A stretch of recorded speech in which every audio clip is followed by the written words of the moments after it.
반갑습니다. 정전 이야기꾼 방길튼 교무입니다. 이번 시간에는 사회의 자력양성절에서 자력자로서 타력자에게 권장할 조목과 자력양성의 조목에 대해서 살펴보겠습니다. 소태산 대종사는 자력양성의 강령에서 자력을 양성하여 자기의 의무와 책임을 다하는 동시에 무자력자를 보호하며 과거의 타력생활 조목에서 타력생활인 의례생활과 남녀 권리의 차별을 제시하고 있습니다. 이러한 자력양성의 강령과 과거의 타력생활의 조목에 따라서 자력자로서 타력자에게 권장할 조목과 자력양성의 조목을 제시하고 전개하고 있는 것입니다. 먼저 자력자로서 타력자에게 권장할 조목을 봉독하겠습니다. 1. 자력 있는 사람이 부당한 의뢰를 구할 때에는 그 의뢰를 받아주지 아니할 것이요. 2. 부모로서 자녀에게 재산을 분급하여 줄 때에는 장자나 차자나 여자를 막론하고 그 재산을 받아 유지 못할 사람 외에는 다 같이 분급하여 줄 것이요. 3. 결혼 후 물질적 생활을 각자 자립적으로 할 것이며 또는 서로 사랑에만 그칠 것이 아니라 각자의 의무와 책임을 주로 할 것이요. 4. 기타 모든 일을 경우와 법에 따라 처리하되 과거와 같이 남녀를 차별할 것이 아니라 일에 따라 대우하여 줄 것이니라. 1조는 부당한 의례 생활에 근거한 조목이라면 2조와 3조 4조는 남녀 권리 동일에 근거한 조목이라고 말할 수 있습니다. 인간은 서로 의지해서 살아가야 하지만 자력이 없는 의존은 경계하신 겁니다. 인간이란 것은 태어나서 다 관계 속에서 살기 때문에 의존해서 의지해서 살지만 이 자력 없는 의존은 이게 문제가 있다 이렇게 보시는 거죠. 이러한 자력 없는 의존은 부당한 의례 생활이니 받아주지 말라는 것입니다.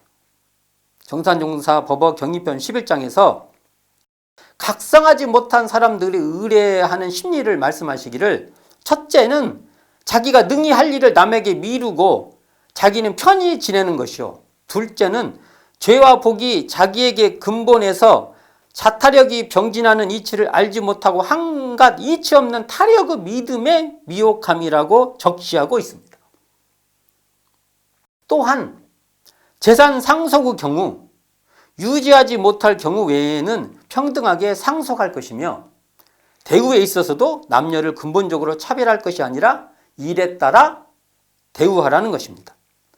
특히 그 3조의 경우 소태산 대종사는 미래사상의 부부관계, 부부는 각자가 권리가 있어서 문패도 나란히 달고 경제권, 그러니까 통장도 이 경제권을 각자 관리하며 사랑에만 머물지 않고 각자의 의무와 책임을 다한다고 말씀하십니다.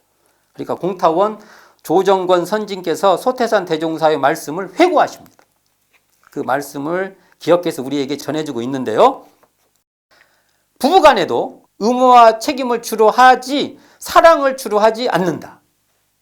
사랑을 하지 않는다는 말이 아니라 사랑에만 빠진 것이 아니라 사랑에 기초하되 부부간의 의무와 책임을까지 한다. 이런 뜻이겠죠. 이게 문 밖에 부부 간판, 그러니까 문패죠. 부부 간판을 따로 붙여놓고 살며 보고 싶으면 몇 가지 음식 해놓고 남편을 초청해 음식상도 남녀 똑같이 받고 교육비로 각각 절반씩 부담한다. 나 처음에 이 말씀을 듣고 제가 좀 고민했습니다. 자, 소태산 대종사께서는 미래의 가족은요, 부부가 각자 독자적인 경제권을 가지며 경제권이 다 따로 있다는 거예요. 그리고 서로 교류하는 삶을 살 것이라는 거예요. 이상하죠? 어찌 보면 같은 공간에 안 살 수도 있는 것이죠. 그리고 부부 각자의 성을 자녀에게 물려준다는 것입니다. 부부가 자기 집에 배우자를 서로 초대해요. 초대해서 식사와 성생활도 하게 된다는 겁니다. 오늘은 우리 집에 와라, 내일은 절로 가라. 또 자녀를 낳으면 상의하에 어떨 때는 아버지 성을 따르고 어떨 때는 어머니 성을 따른다는 거예요. 상의하에 그 부부의 성을 따른다는 겁니다. 그렇게 이걸 이렇게 표현을 한다면 미래는 부부 각산, 그러니까 부부가 각자 그 생산, 그러니까 경제권을 가진다는 소리고, 부부 각성, 부모 각성, 부모의 각각의 성을 따르는 부모 각성을 따르는 제도가 된다는 것입니다. 부부 각산, 부모 각성의 제도가 된다는 것이죠. 그러니까 미래의 가족제도 경우 이제 가부장 제도라는 것은 진짜 옛날에 그 박물관의 문화유산같이 된다는 소리예요. 그리고 남녀 권리가 정말 동일한 선상에서 제도화되고 구축된다. 이 말씀을 이렇게밖에 받아들이지 못합니다. 근데 처음에 이걸 읽을 때 참 저한테는 사실은 오래전이죠. 한 20년, 30년 전에 읽을 때 충격적이었습니다. 근데 지금은 이해가 됩니다. 그렇게 갈 것 같습니다. 자, 둘째로 자력양성의 조목을 봉독하도록 하겠습니다. 1. 남녀를 물러나고 어리고 늙고 병들고 하여 어찌할 수 없는 의례면이오니와 그렇지 아니한 바에는 과거와 같이 의례생활을 하지 아니할 것이요. 2. 여자도 인류사회에 활동할 만한 교육을 남자와 같이 받을 것이요. 3. 남녀가 다같이 직업에 근실하여 생활의 자유를 얻을 것이며 가정이나 국가에 대한 의무와 책임을 동등하게 이행할 것이요. 4. 차자도 부모의 생전 사후를 과거 장자의 예로서 받들 것이니라. 자, 1조는 의례생활이 아닌 자력생활의 조목이라면 2조와 3조는 남녀 권리 동일의 조목이라고 말할 수 있습니다. 1조에서 무자력자에 대한 정의가 명시되어 나옵니다. 즉 첫째 어리고 늙고 병들고 하여 어찌할 수 없는 경우가 무자력자라는 것입니다. 딱 정의가 나오죠. 이러한 경우 외에는 자력으로 살라는 것입니다. 명쾌합니다. 어리고 늙어서 너무 노운해서 그럴 경우, 또 병들고. 자, 근데 서태환 대종께서는 평소에 그 고양이가 새끼를 자력이 생기도록 키우는 고양이의 자녀의 교양법이라는 법서를 통해서 슬기로운 고양이를 선생님 삼아서 의례 생활을 이렇게 경계시키는 그런 법문을 해 주십니다. 고양이가요, 새끼가 독립할 때 이렇게 사냥하는 법 같은 경우를 이렇게 가르쳐 줘가지고 일정한 때가 되면 정을 딱 끊고 독립을 시킨다는 거예요. 이 말씀을 하면서 우리도 고양이처럼 자력을 키울 때는 딱 자력 생활을 해야 된다. 이런 말씀입니다.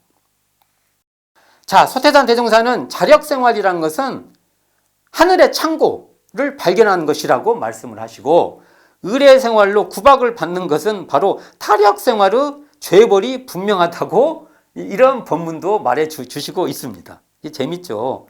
자력 생활은 하늘의 창고를 발견하는 것이고, 의례 생활로 이렇게 구박을 받는 것은, 뭔가 잘 안 되고 막 이렇게 어려움을 겪는 것은 타력 생활의 죄벌이다.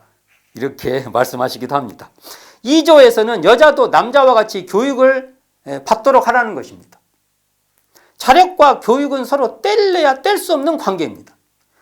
교육을 받아야 자력이 서지기 때문입니다. 자, 이걸 보면요, 결국 사연은요, 자력 양성, 지자본의, 타자녀 교육, 공도자 숭배는요, 서로 밀접한 연관관계에 있는 거예요. 서로 이렇게 연관이 돼 있는 것이죠. 자력 없는 지자본이 없고요, 지자본이 없는 타자녀 교육 없고, 타자녀 교육 없는 공도자 숭배가 없는 것입니다. 이걸 좀 더 대별해 보면은 자력 양성과 공도자 숭배는 서로 연동되어 있습니다. 자력 양성과 공도자 숭배는요, 서로 동전의 양면같이요, 서로 이렇게 관계가 있어요. 또 지자본이와 타자녀 교육도 마찬가지죠. 배우고 가르치는 것은요, 서로 이렇게 밀접한 관계가 있는 것이죠.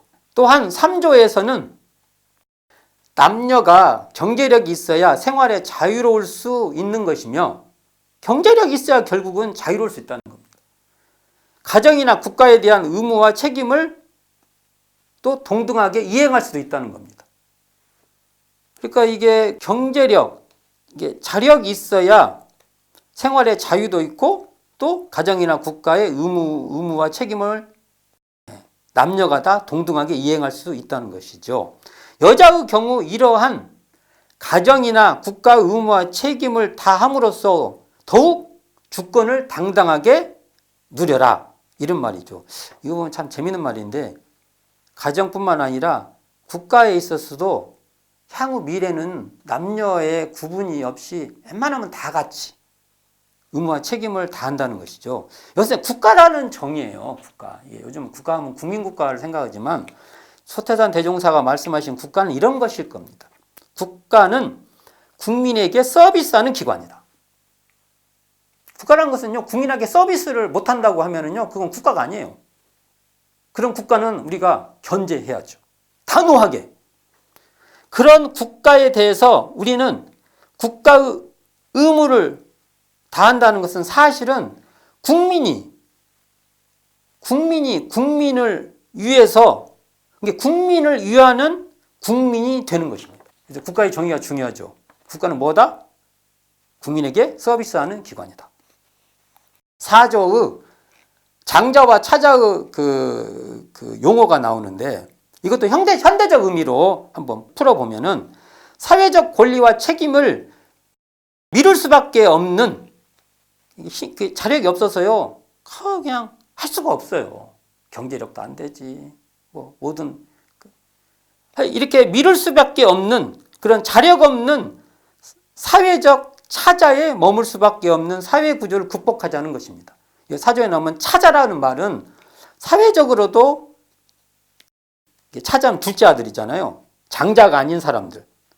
장자로 여기지 못하고 사회적 의무에서 벗어날 수밖에 없는 그런 그런 사회 구조를 극복하자 이렇게 말할 수 있는 겁니다. 그래서 모두가 사회적 장자가 되어 권리와 책임을 다하는 자력자를 양성하자고 해석할 수 있을 것입니다. 참 이런 우리가 이런 자력 양성의 조목을 읽을 때도 이 언어가 가진 것을 더욱 현대적으로 해석해서 우리가 읽어내는 그러한 새롭게 읽는, 시대적으로 읽는 그 독법이 요청된다고 말할 수 있을 것입니다. 자력 양성은 남과 견주하여서 자신의 우월성을 확인하는 차원이 아니라 끊임없이 자기 완성의 길을 모색하는 자기 성숙, 자기 확장의 길이라고 말할 수 있습니다. 자력 양성은 남과 비교한 우월의 힘이 아니라 자기 안에서의 성숙의 힘으로 시차를 두고 어제보다 더 성숙했는지 살피는 자기 자신의 성숙 비교라고도 말할 수 있을 것입니다. 이러한 자세가 상당히 건강한 자력 양성이다 이렇게 말할 수 있는 것이죠. 또한 개인 차원뿐만 아니라 사회적 차원에서 그 사회 구조가 자력을 양성하는 구조로 구축하는 것이다 이렇게 말할 수 있을 것입니다. 자력을 양성하여 약자를 보호해야 되나 한편으로는 부당한 의뢰는 차단해야 된다는 겁니다. 참 재밌죠. 의뢰심을 보호하는 것이 아니라 자력을 보호하는 것입니다.